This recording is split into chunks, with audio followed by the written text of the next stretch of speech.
إن الحمد لله نحمده ونستعينه ونستغفره ونعوذ بالله من شرور أنفسنا ومن سيئات أعمالنا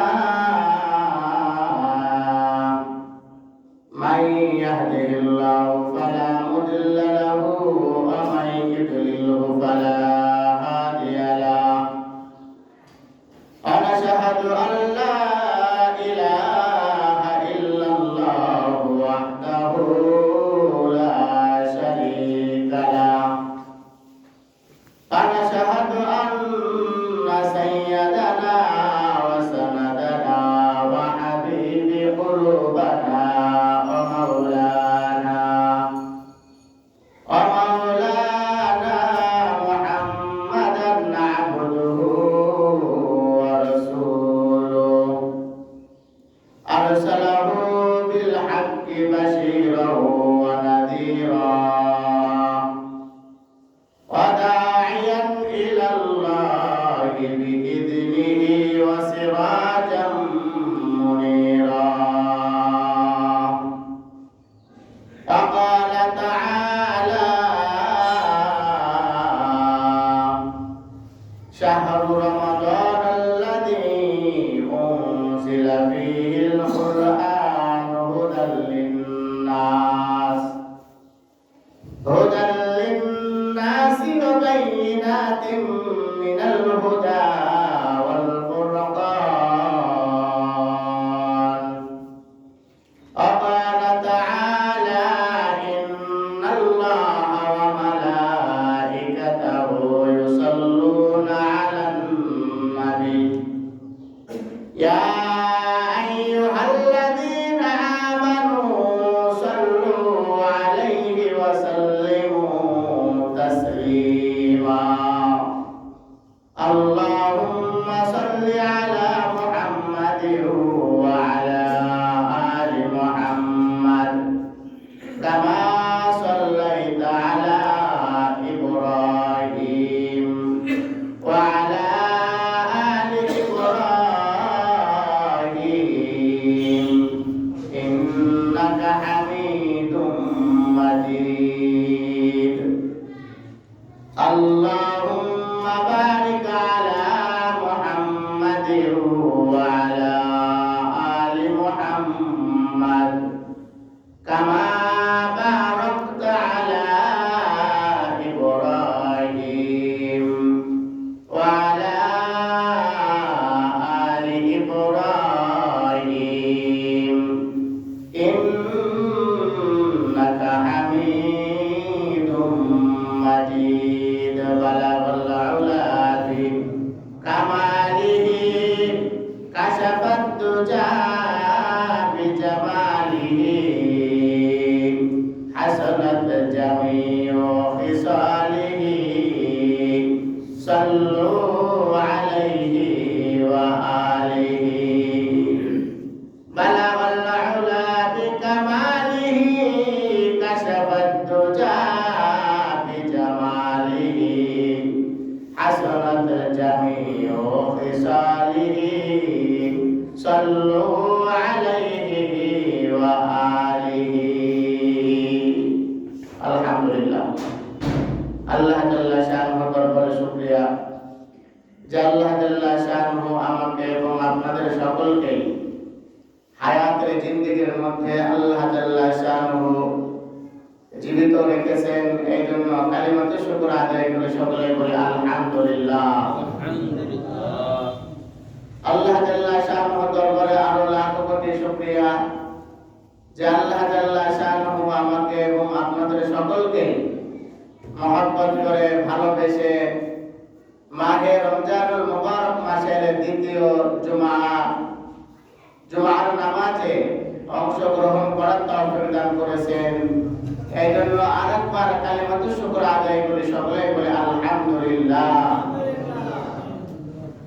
আল্লাহ রাব্বুল আলামিন আমাকে আপনাকে এত ভালোবেসেছেন যে ভালোবাসার বহিঃপ্রকাশ এমন যে আল্লাহ জাল্লা শানুহু আমাকে আপনাকে দুনিয়ার মধ্যে এখনো কথা বলার স্বাধীনতা, চলাফেরা আল্লাহ তাআলা শানহু আমাকে আপনাকে হায়াতের জিন্দেগির মধ্যে রেখেছেন। এইটাই হলো আল্লাহ তাআলা শানহুর বড় একটা রহমত ও করম। কারণ আল্লাহ রাব্বুল আলামিন যদি আমাকে ভালো না বাসতেন, আমাকে মহব্বত না করতেন, আমাকে যদি আল্লাহ তাআলা শানহু ভালো না চাইতেন, তাহলে দুনিয়ার বুকে এবং ভালো ভালো নেক আমল করার মতন সুযোগ আল্লাহ তাআলা শানহু দিতেন না। আল্লাহ তাআলা শানহু বান্দাকে ওই পর্যন্ত রাখেন, বান্দার দ্বারা কোনো না কোনো একটা মঙ্গল কাজ করা হবে, ওই বান্দার দ্বারা কোনো না কোনো দ্বীনের খেদমত করা হবে, ওই বান্দার দ্বারা কোনো না কোনো ইসলামের খেদমত করা হবে। আল্লাহ তাআলা শানহু এই জন্য হায়াতের জিন্দেগির মধ্যে রাখেন। আমার হায়াতের জিন্দেগির মধ্যে রেখেছেন, তারপরেও আল্লাহ তাআলা শানহু দয়াময় বেশি বেশি নেক আমল করার জন্য কবুল করেন। সুবহানাল্লাহ, সুবহানাল্লাহ। এটা আল্লাহ তাআলা শানহুর বড় একটা রহমত। বান্দা কাজ করবে তিনটা, আল্লাহ তাআলার কাজ হলো একটা। বান্দা প্রথমত নিয়াত করবে, বান্দা নিয়াতের পরে চেষ্টা করবে, বান্দা চেষ্টার পরে সাথে সাথে দোয়া করবে। আল্লাহ তাআলা শানহু যেন সেই কাজটা পুরো করে দেয়। দোয়া এই বান্দার কাজ তিনটা। বান্দার কাজ কয়টা? তিনটা।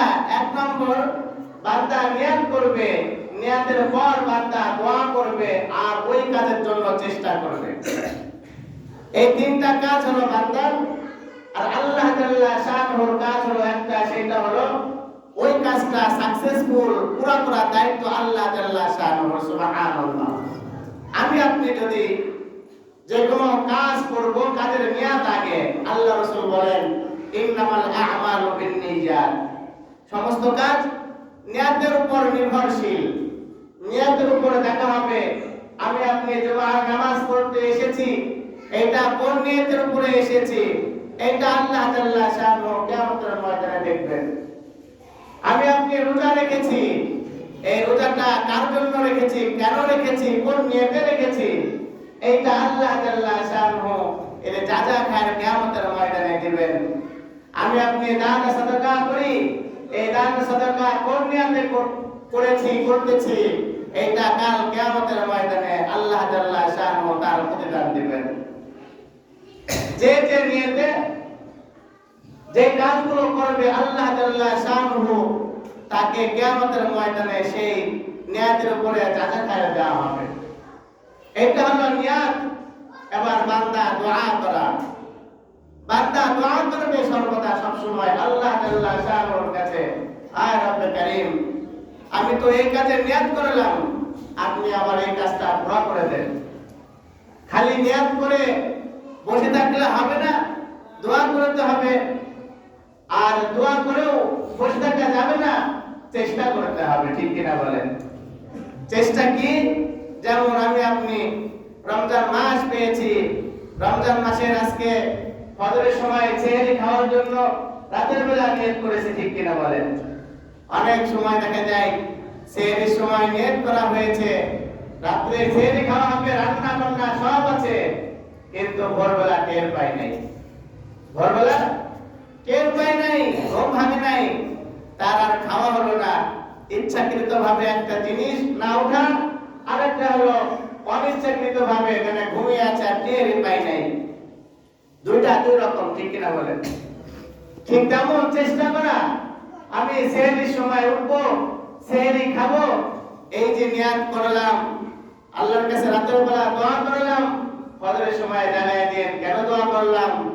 দোয়া করার মূল কারণ হলো যে আল্লাহ তাআলা শানহু ভালো জানেন আমার হায়াতের জিন্দেগি কয়দিন আছে, আমার ঘুমের মধ্যে আমার রূহটা বের হয়ে যায় কিনা, ঘুমের মাধ্যমে আমার জীবনটা চলে যায় কিনা, এইটাই আমার শেষ ঘুম হয় কিনা। এই জন্য আল্লাহ তাআলা শানহুর কাছে বান্দা দোয়া করে। আবার বান্দা ভোরবেলা ওঠার জন্য চেষ্টা করবে। কিভাবে?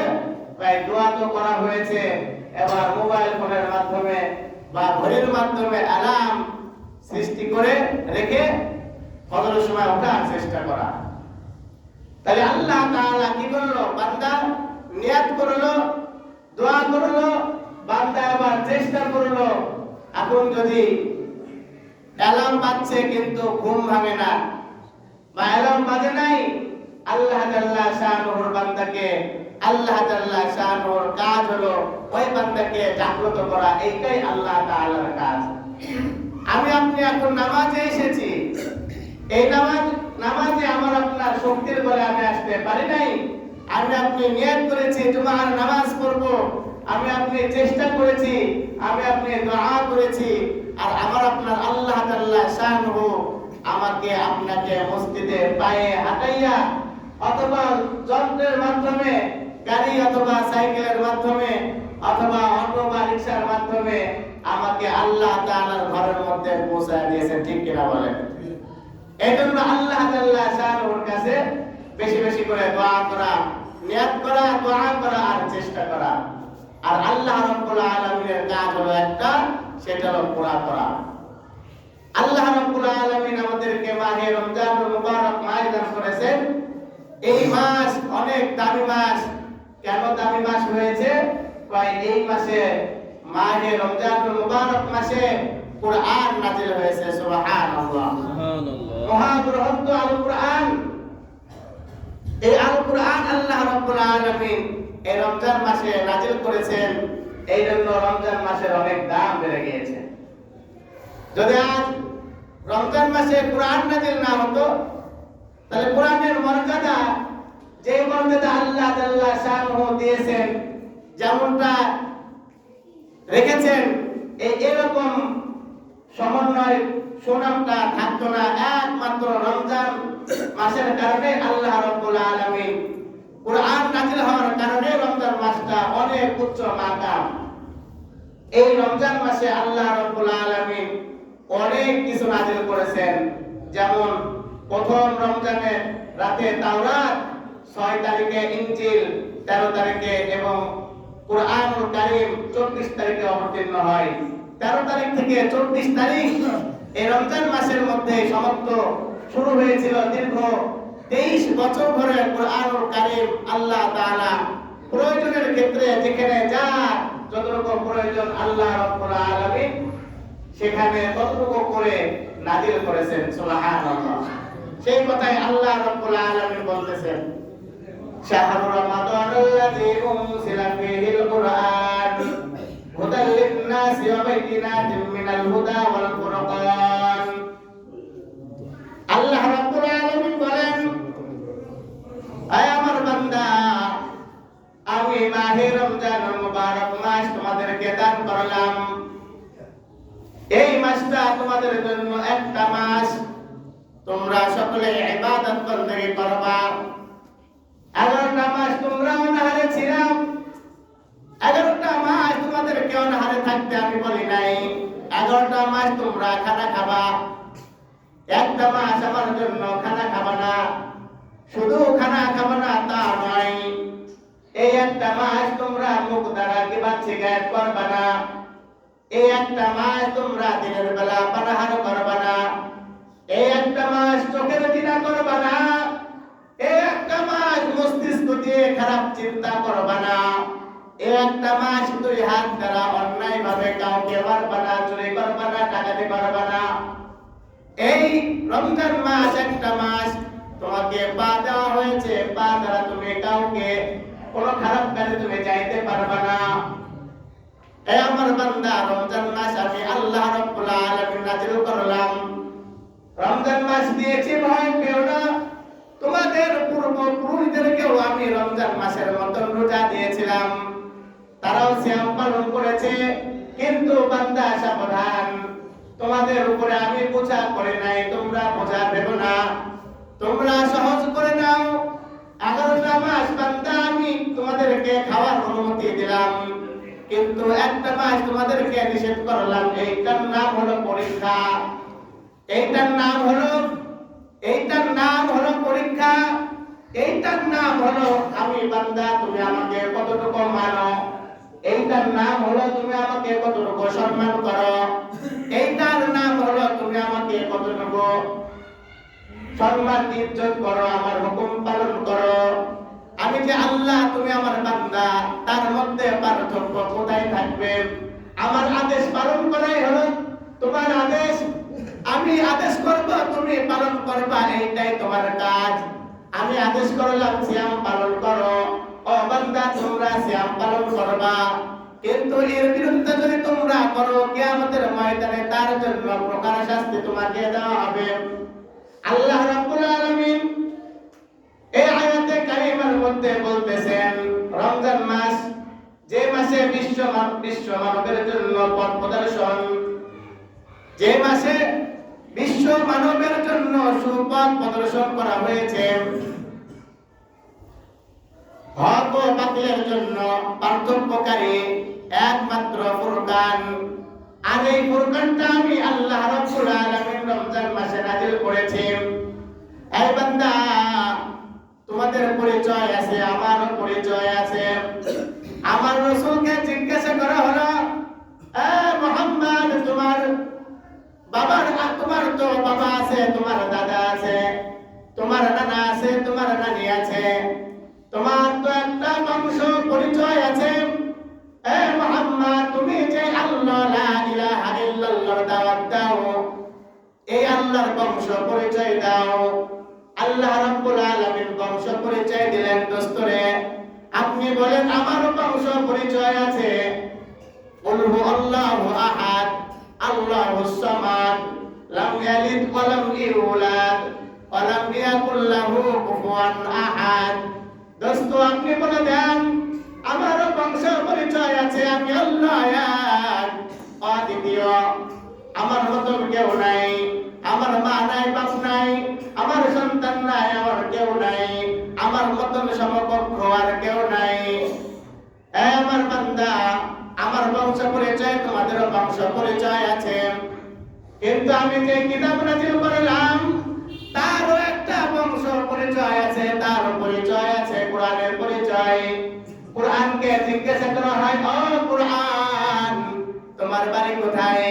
কোরআন বলে লৌহে মাহফুজ আমার বাড়ি।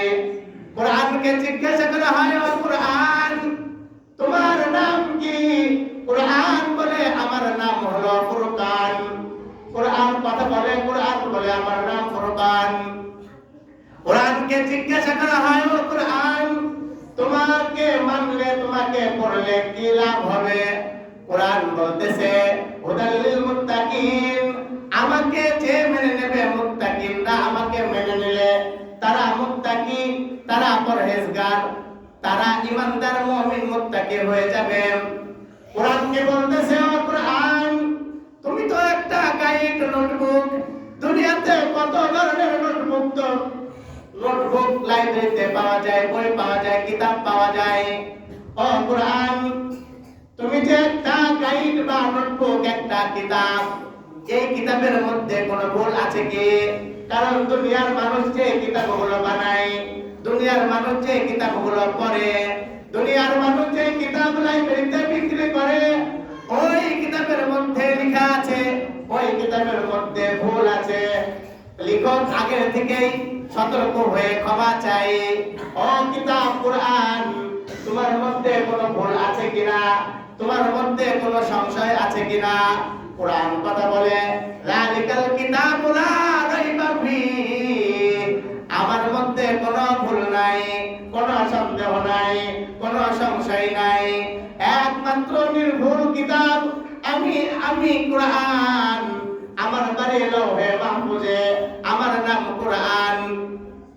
আমাকে যে মেনে নেবে সে মুত্তাকি, আমার মধ্যে কোনো ভুল পাবে না। আল্লাহ রাব্বুল আলামিন এই কোরআনের মধ্যে বলতেছেন, শাহরুর রমাদান আল্লাযী উনজিলা ফীহিল কুরআন হুদাল লিন-নাসি ওয়া বাইয়িনাতিন মিনাল হুদা ওয়াল ফুরকান। এই ফুরকানের মধ্যে হক ও বাতিলের মধ্যে পার্থক্য করে দেয় কোরআন। কোরআন হক ও বাতিলকে পার্থক্য করে দেয়। এখন কে হক আর কে বাতিল, আমার ভিতরে হক আছে না আমার মধ্যে বাতিল আছে, এইটা কোরআন সমাধান দিয়ে দেয়। সুবহানাল্লাহ। আপনার মধ্যে, আপনাদের মধ্যে কে হক আর কে বাতিল, একমাত্র সমাধান করে দেয় কোরআন। আল্লাহ রাব্বুল আলামিন বলতেছেন, তোমাদেরকে রমজান মাস দিয়েছি, তোমরা বোঝা মনে করবে না। তোমাদেরকে রমজান মাস দিয়েছে, একেবারে সহজ করে দিয়েছে। যে রমজান মাসে নিজের এলাকায় নিজ ঘরে অবস্থান করবা, তার জন্য সিয়ামের রোজা করো, সিয়াম পালন করবা।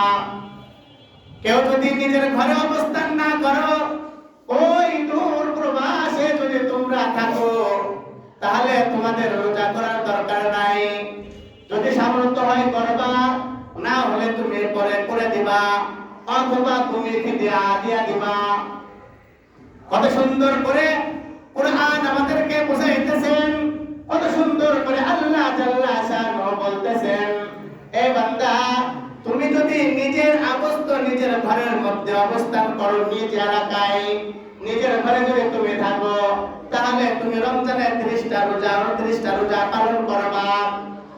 আর যদি তুমি নিজের ঘরে না থাকো, তাহলে তুমি দূর প্রবাসে যদি অবস্থান করো, বহুদূর, যেখানে রোদের তাপমাত্রা বহুগুণ, যেখানে সময় অনেক দীর্ঘ সময়, তাহলে তোমার দরকার নাই, তুমি তার জন্য ফিদিয়া দিয়ে দিবা। আবার আল্লাহ তাআলা বলতেছেন, যদি তুমি রোগাক্রান্ত হও, তুমি অসুস্থ যদি হও, এমন অসুস্থ তোমাকে ডাক্তার হাকিম বলেছেন, এই আমার রোগী, তুমি 3 বেলা ওষুধ খাইতে হবে, না খেয়ে থাকলে তোমার সমস্যা।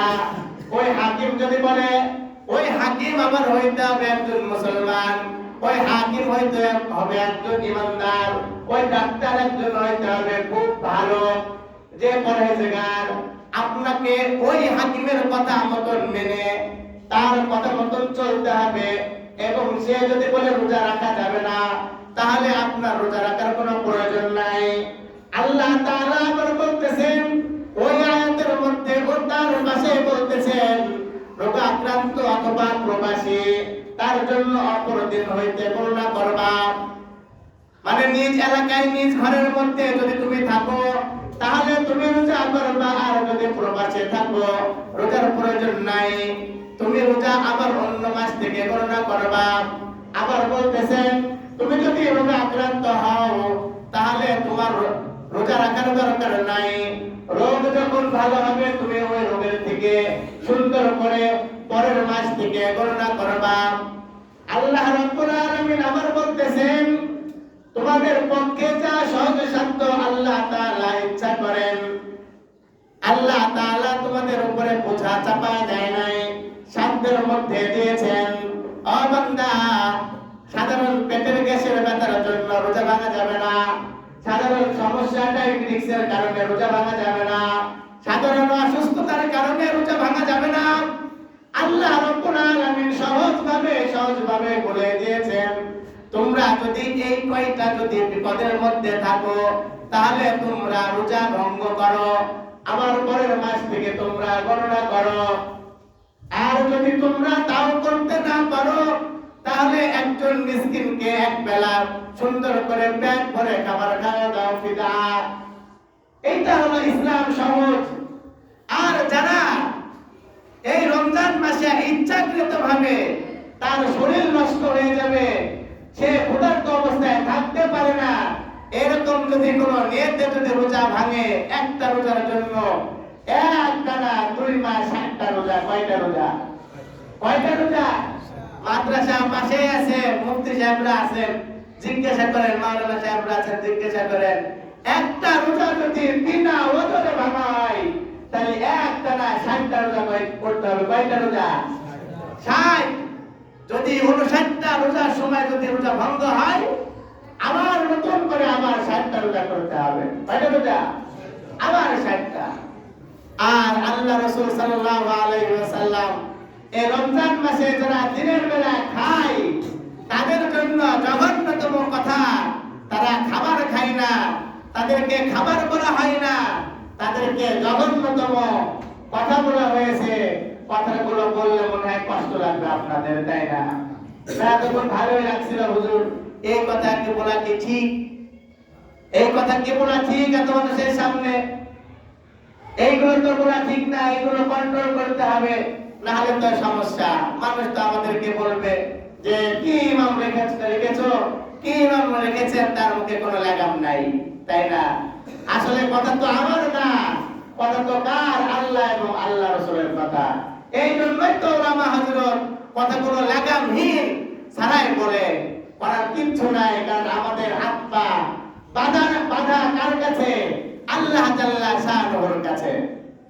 বলবো বলেন বলবো বলেন তাহলে অনুমতি দিচ্ছেন, তাহলে সব ঝামেলা হলে সমস্যা হলে আপনাদের। কেউ যদি রোজা রাখেন না, বিনা কারণে রোজা ভাঙেন, আর আমি বলার পরে কোনো কষ্ট পান, দোষ আমার না, আপনাদের এলাকার লোকজনের। এখন থেকে এরকম কথা বলবো নাকি বলেন? তাহলে দোষ খেয়ে রাখা যাবে না, কারণ নাম ধরে বললে সমস্যা, আসলে নাম ধরে বলা করবো না। এরকম যারা রোজা রাখেন না, যারা নামাজ পড়েন না, আগে নামাজের কথা বলি, যে নামাজ পড়ে আর যে নামাজ পড়ে না তার মধ্যে পার্থক্য কি জানেন? একজন মুসলমান নামাজ পড়ে আর অপর মুসলমান নামাজ পড়ে না, সে কি? কাফের। কাফের আর মুসলমানের মধ্যে পার্থক্য হলো নামাজ। আমি বলি নাই যে ওই আপনি নামাজ পড়লেন না আপনি কাফের হয়ে গেছেন, এই কথা আমি বলি নাই। আমি বলেছি কাফের আর মুসলমানদের মধ্যে পার্থক্যকারী হলো নামাজ।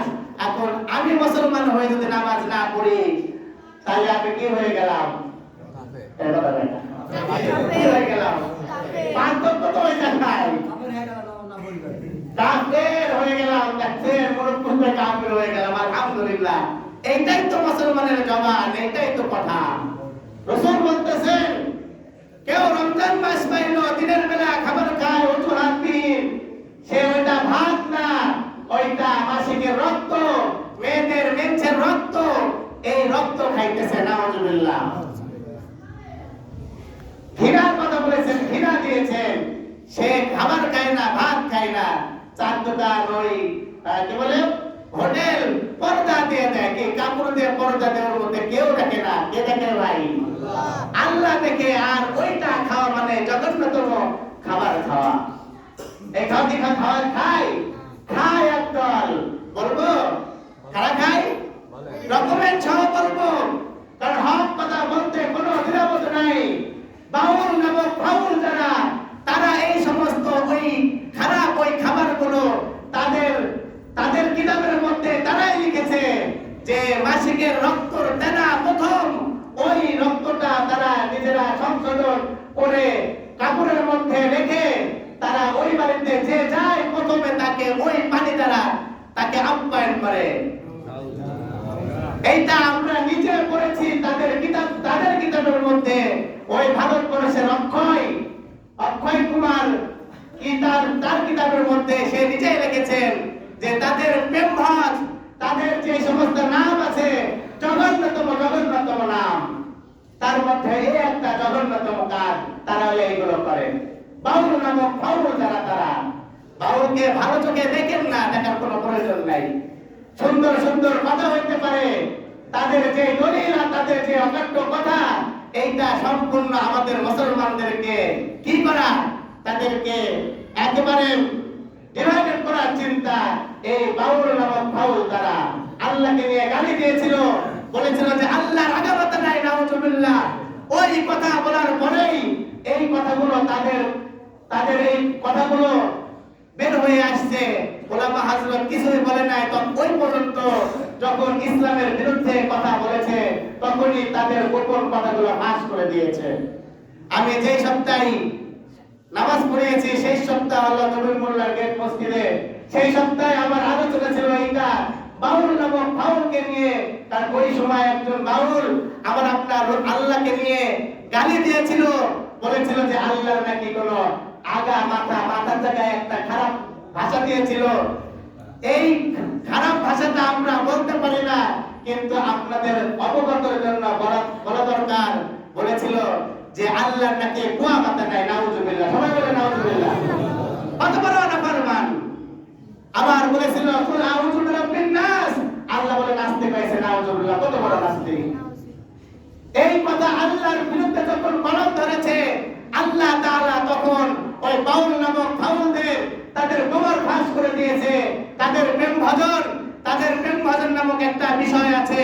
তাদের মধ্যে রাগারাগি হলে, দুজনের মধ্যে রাগারাগি হয়েছে, তখন কি তাদের রাগ ভাঙে কি করে জানেন? তারা একে অপরের স্ত্রীর সঙ্গে সহবাস করলে তাদের নাকি রাগ ভেঙে যায়, বলে নাউজুবিল্লাহ।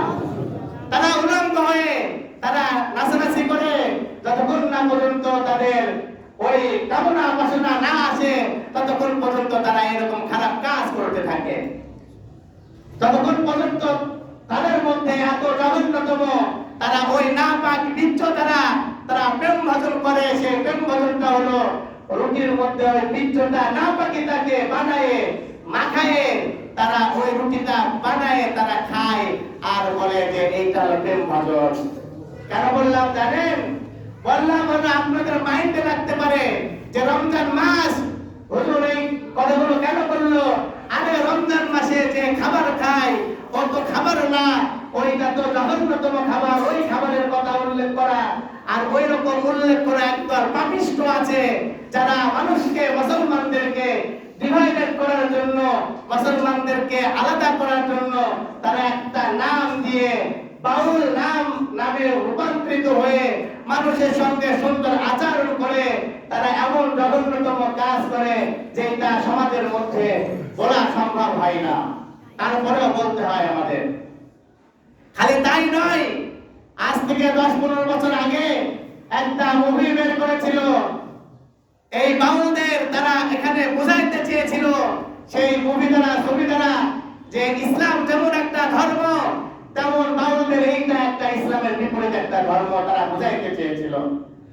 আমরা তখন ছোট, কোনো প্রতিবাদ করতে পারি নাই, কিন্তু আমাদের যারা মুরব্বী